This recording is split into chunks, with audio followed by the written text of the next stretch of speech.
Welcome to the Indian Tech Icon Spotlight Silicon Valley chapter where visionary leaders create lasting impact. I am Sheetal Rohal Acharya and today on the Spotlight we have our lovely guest, Sarika Chadha, who is a dynamic leader who blends technical expertise and business acumen, driving large-scale digital transformations. Hi Sarika, welcome to the show and it's truly a pleasure to have you with us today. Thank you, Sheetal, for having me here. So Sarika, we are truly, very excited to dive into your journey and learn more from you and about your experiences. Yeah. So you began your career as a QA, yes, right? And then you slowly made a swift move to the project management role and then to technical program manager. So how that journey progressed and, how you kind of, feel that you have evolved as a leader? Yeah, it's an very interesting question. The reason is that I have my undergrad done in engineering and I wanted to stay in the technical side of the things. And that's the reason I got into QA. But eventually what happened was based on my own personality and what I enjoy doing, which is talking to people, resolving conflicts. At times you have to also manage without authority. So that was kind of the role that interested me, and that's where I kind of moved my career from QA into program management. Another pivotal point in my career was when I was a QA engineer. I came to States, I was on H1. It was 2008, and during that time, recession had hit, and within a month, I actually got laid off from my job. So I was thinking, what should I do? How should I, continue my career and progression? And that's where I decided to do MBA, an MBA at Santa Clara University. And that's where I actually found out my own self, that what are my strengths? What are my weaknesses? How can I progress further in my career?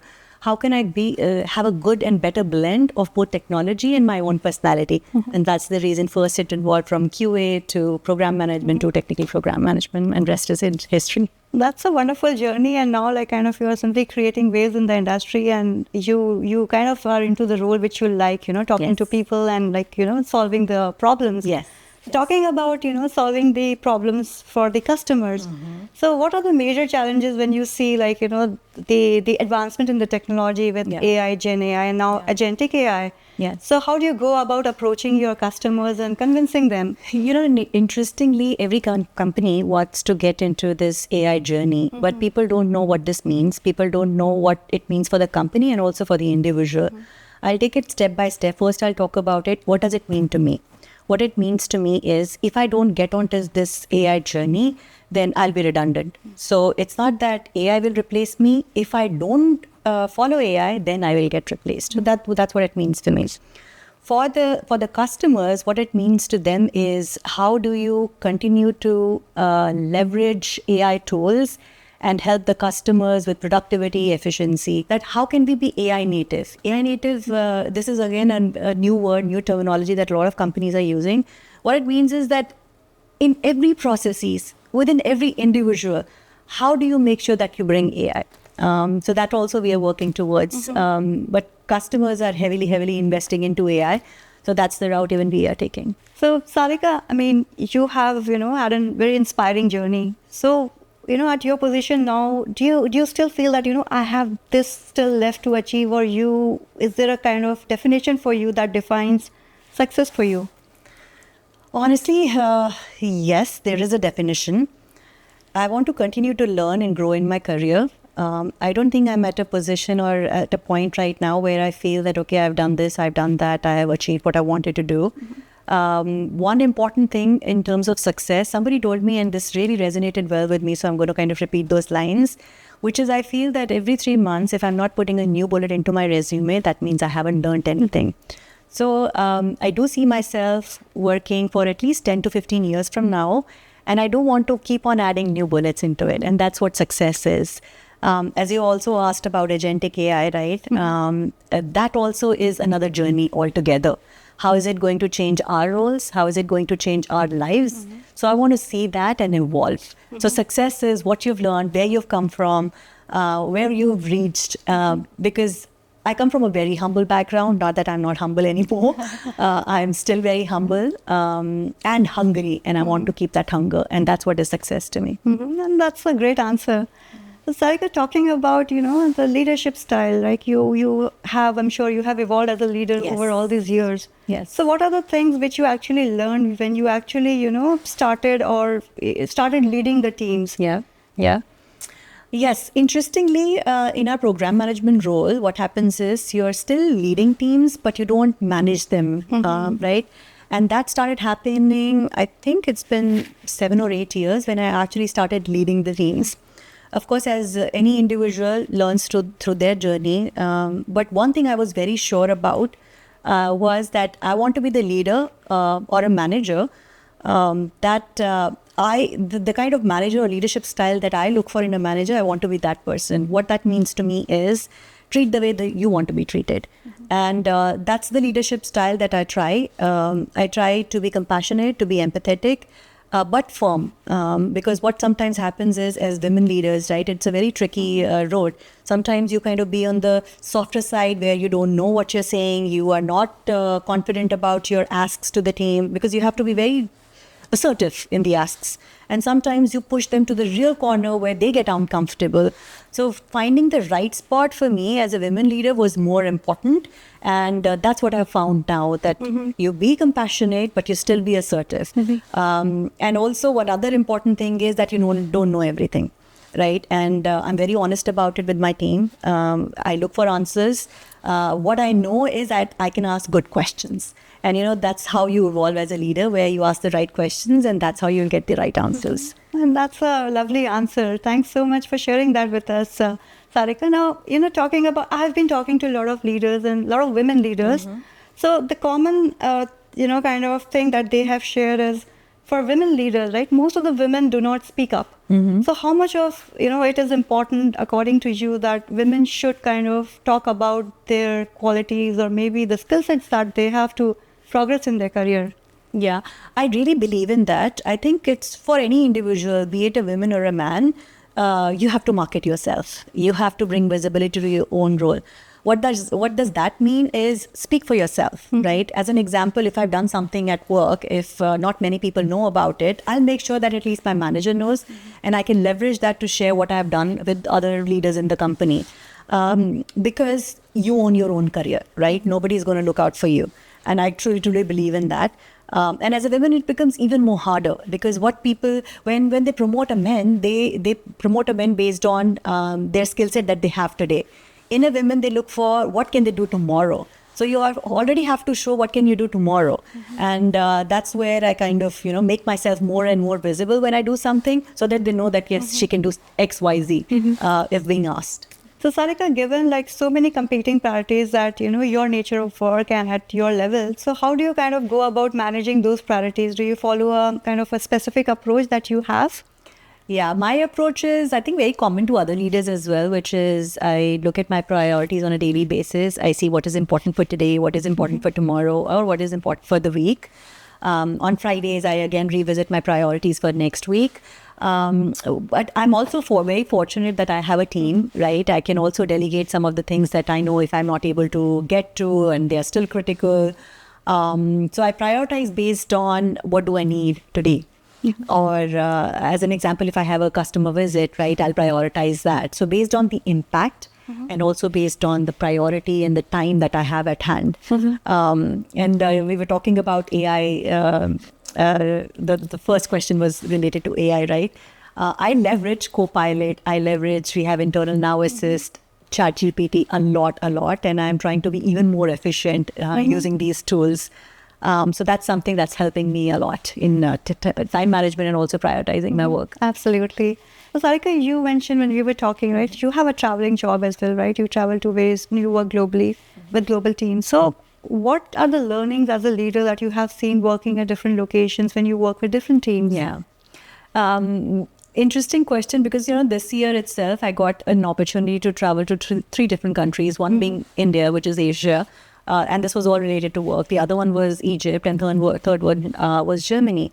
Interestingly, one thing that stood out to me was the culture and how people operate.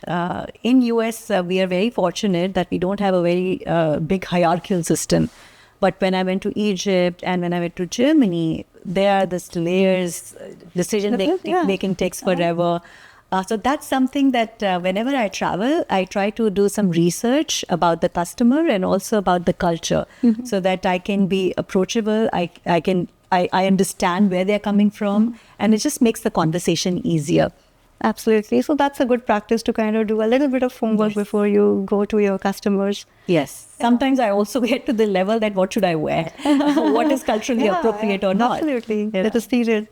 Yeah. So Sarika, now let's talk a bit about, about your family and about your support system. Like you mentioned, you travel, you get to travel a lot. So how do you manage your work, your family?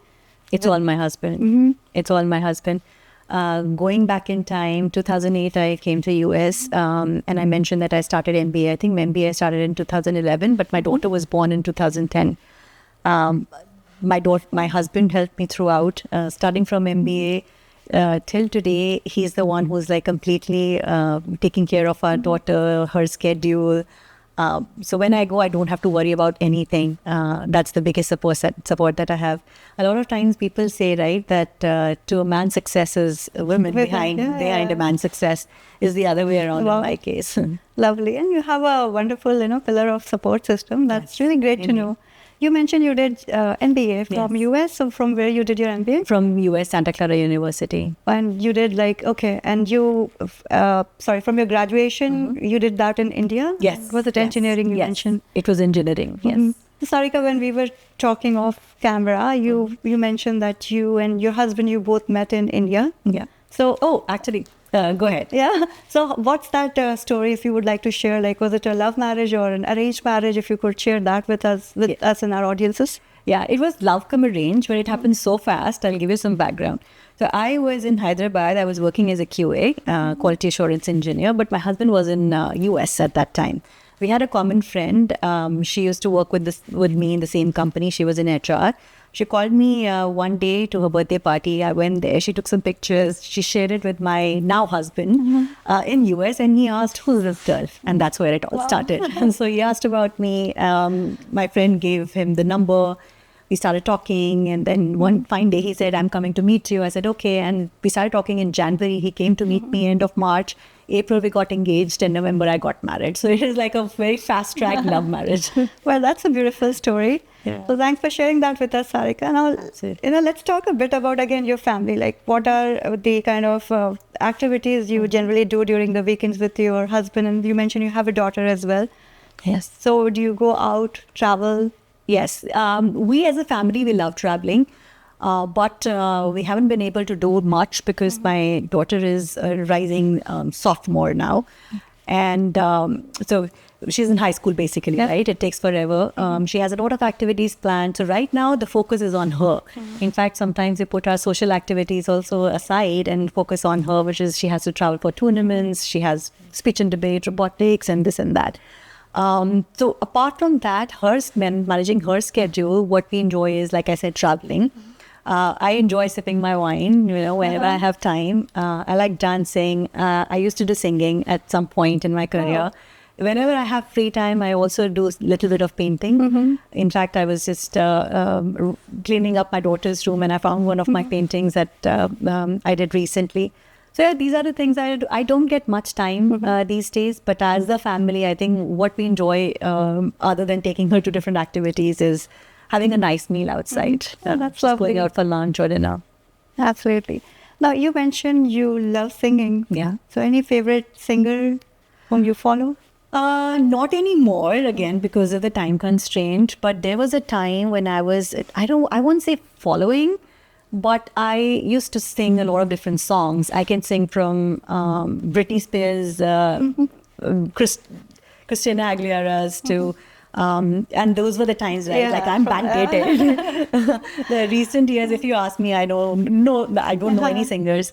But to answer your question, I don't have one favorite. Alka Yagnik was one of them. Shreya Ghoshal is another one. So I like mix of singers. Okay, that's great. So Sarika, where in India you belong to? Which state? I'm from Jammu and Kashmir. But Jammu city. Wow, lovely place. And do you have any childhood memories to share with us about your parents?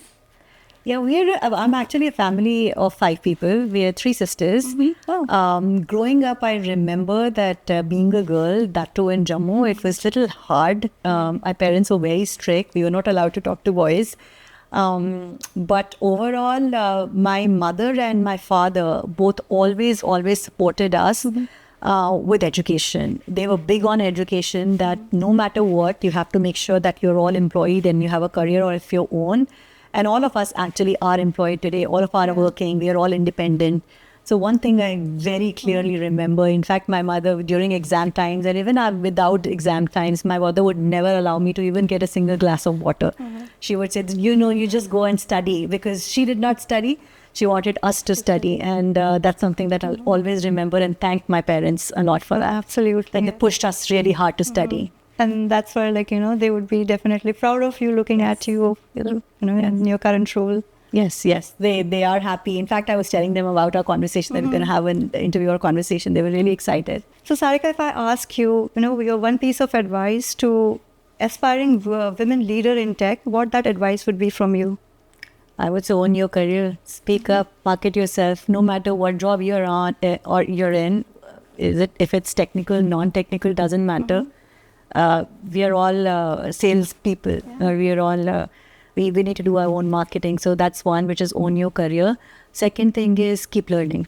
Have a growth mindset. Do not have a fixed mindset. People will give you feedback left, right, and center, right? And that's very obvious and common.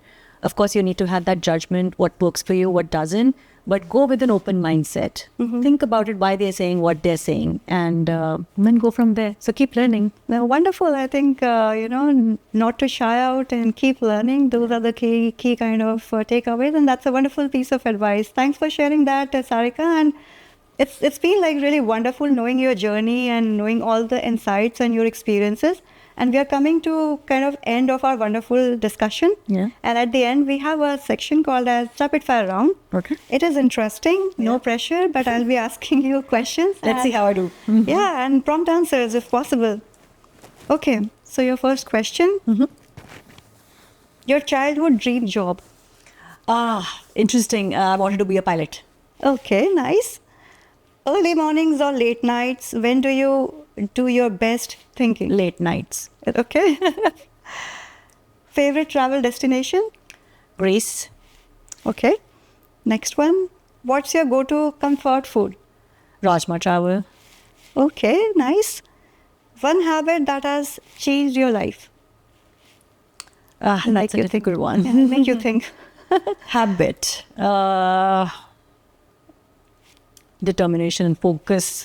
Staying focused, I guess. Okay. I don't know if it's a habit. Yeah, I mean, if you have inculcated that in the later part of your life, then yeah.